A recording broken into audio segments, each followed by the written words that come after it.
The situation in this country and the support this country gives these people and the amount of money that is given to these people and how people in this country should wake up and start getting involved in this political system and the voting. You have 350 million Americans and only 80 million people vote. And you wonder why these politicians are doing as they please with the school systems, because they know people this wasn't by mistake. This was calculated. This was like solving a math problem. And well, the problem, Imad, is that they're both Democrats and Republicans are bought in this country by the Israeli lobby. Yes, but not only that, they themselves are corrupt in the sense that there is really no two-party system in this country. It's just one There's party. one party pretending to be two parties to trick the people into believing that they actually have. See, we are a democratic country. We are a republic. We do have two parties. We give you a choice between this mafia guy and this common criminal guy. Which one you want? I mean, that's the whole thing. But they're both on the same team. Both of them are exactly on the same team. How do we, as in a nation like this, find money for prisons? How is the Bureau of Prisons? When I went to federal prison, there was, I think, 67,000 inmates. Yeah. I think there's about 300,000 now. Look how it's growing. How is the budget for 300,000 inmates 6.9, or it was in 2017, $13 billion? How? When Buffalo, New York is 290,000 people and their budget is not even that. How? That's crazy. How for inmates you spend 30,000 a year? Well, I know people out here that live off of 30,000. They pay their rent, they pay a car payment, and they pay their bills, and they feed their kids off 35,000. Yes, they're struggling, but they're able to do all that. What is it that an inmate in prison, you're spending $40,000 on them? How? And this is all a scam. This is all a scam and scamming the American public. These people are involved in treason. You defund education and you fund prisons. You've turned prisons into a private industry. You give Israel billions of dollars a year. Israel, if at $5 billion a year, is 15 million a day. Wow. 15 million. Imagine what you do with 15 million a day for American citizens, for the American people. What you would do. There's no more vocational schools, publicly funded vocational schools, really. There is no help for the people. I do social work. I can't really help people with too much of nothing. I fight every which way to try to get some money. They give them, through the Salvation Army, $600 a one-time shot. But $600, the guy is in debt to his landlord, $10,000. $10,000, and then you blame the people on welfare in this society for this problem. They give a mother with 5-6 kids an extra $50 a month, and they trick the people into believing that $50 they gave that woman a month, she's the one breaking this country. They sold off the meter system in Chicago to a private entity. That's supposed to be money that's supposed to generate to help the taxes, to help the taxpayer. They sold off, look, the camera system, the red light camera system is a private entity. They sold the Skyway. Now it's up for sale again by some Canadian investment group. It's up for sale again at $3 billion or $2.5 billion. You sold all the infrastructure that you had no business selling because it belongs to the public. And these politicians are doing that because as Americans, people are not involved, and there's so much division in this country. It is calculated and is put together this way that they want the blacks to be with the blacks, the whites to be with the whites, and the Hispanics to be with the Hispanics, and everybody to hate everybody, each other, and never have a minute of peace in order to unite and see what we do that is better for the country. And you have this one with a superior attitude and thinking that these people are inferior, and we're all inferior to these elitists. Yeah, they want, the game is to get everyone to worry about differences between each other. Look at everything and anything within society except that we're stealing all your money. Exactly. All the money that you should be worried about, but you're worried, bickering amongst yourselves about, this social issue and that social issue.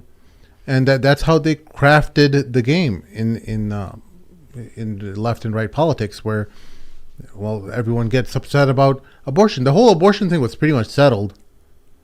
There wasn't much.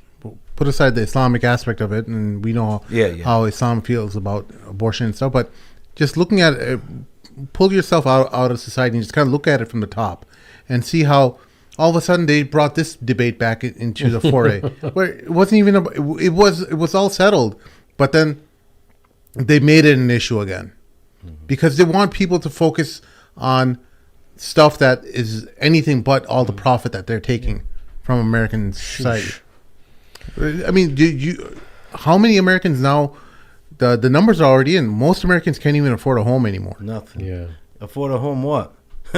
you buy a house for $300,000 and you pay the house off, but you still owe $8,000, $9,000, $10,000 a year in taxes. So you haven't paid the house. You still owe. You got a mortgage. That $9,000. Try not to pay that and see what happens. Another thing, we have crime. I'll tell you what. If we even forget Islam, Christianity, whatever, Frederick Douglass said that we have this crime problem all over the country. He said it is easier to take and create strong men from babies than to wait for them when they get older, break, and you try to fix them. We can't even follow that and invest in these communities in order to reverse this mess. They created all this. There used to be gangs in the city of Chicago that controlled the neighborhoods. Yes, they were an evil, but they were the least of the two evils that's created now. They took all the lions out of the neighborhood and put them in jail simply because they were a part of this thing. They wanted to do this on purpose, and they crushed a whole system that was developed within the community to police its own self. And they left the hyenas to run the neighborhood. And this is the product we have now. Kids having kids, kids raising kids, kids who have no idea of what life is. I deal with young men, 16 years old, and I'm sorry to say they're like zombies, bro.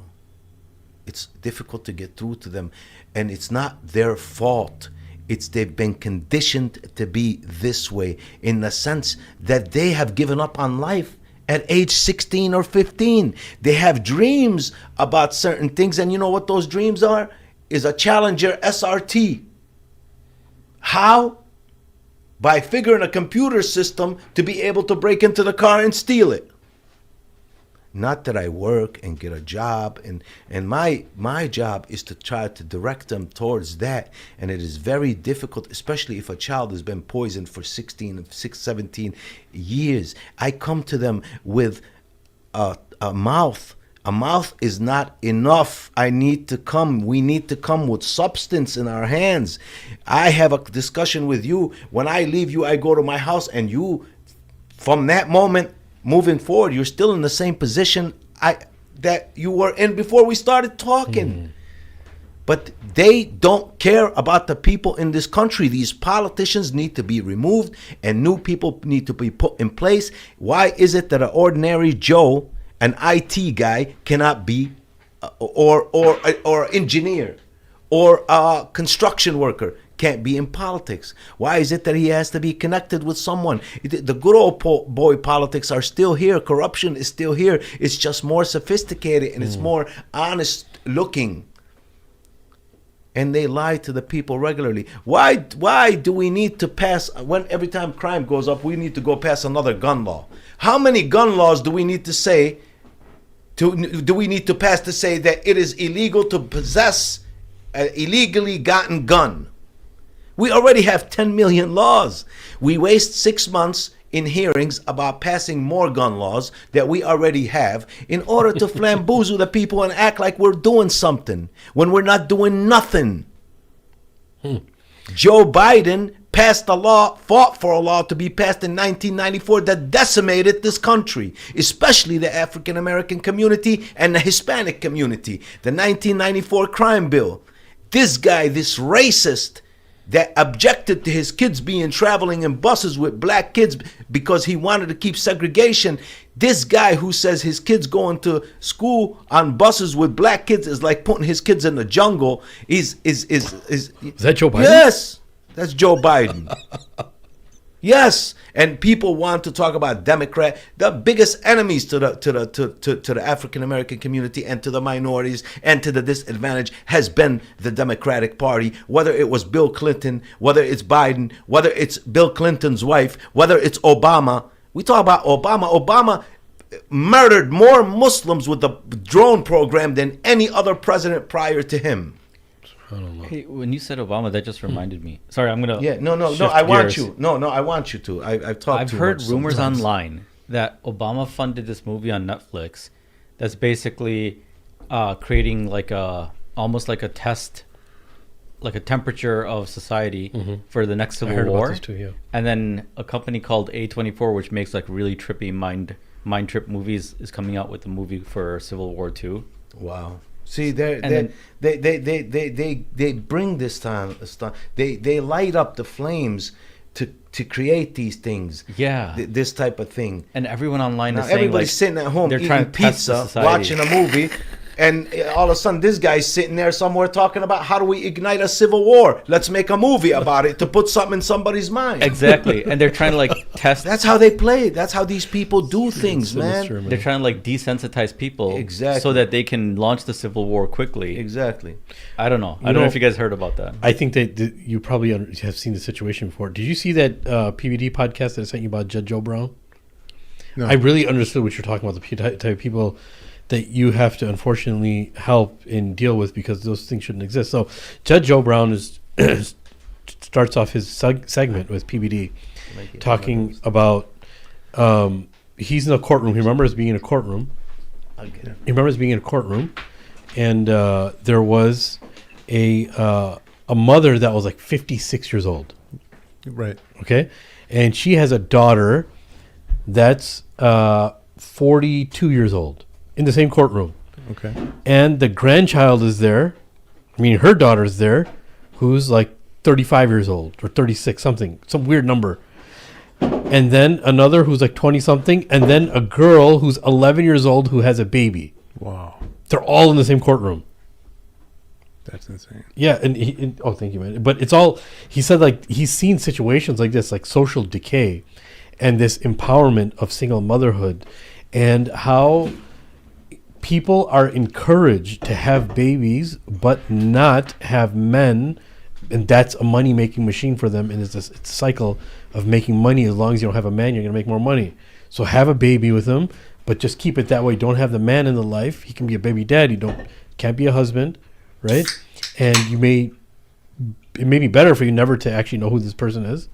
And this becomes a money-making machine for empowering women. You know, Judge Joe Brown was talking about this. And I was like, dude, that's just one element of social decay. Well, so prevalent.